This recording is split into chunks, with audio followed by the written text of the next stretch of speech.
Hey, man, we got a club car here, starter belt, squealing on it. When you hit the gas, you hear a squealing, and the engine's not cranking up. So I'm gonna show you how to do it. There's the club car president, and your starter belt is right here.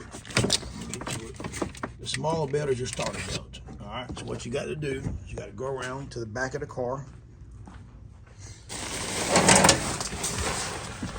You have a black cover here, like this.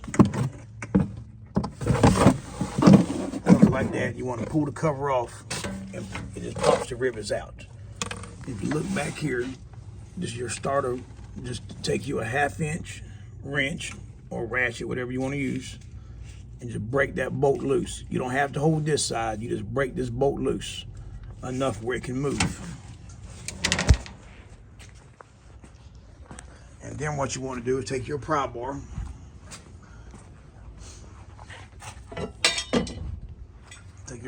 like this here. When you got the bolts loose, take your pry bar, set it under here, and you pry up on it. All right. If you feel like it ain't moving, then take your 9/16 wrench and break this bolt loose and this bolt loose. Don't take them off, just break them loose if it's hard to move. And then you pry down on this here. You just pry down.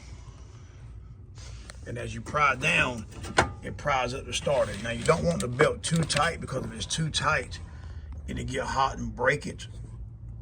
Break the belt after you get the belt hot. So just tighten it up where you have like a 1/2 inch of play. Just a little bit of play.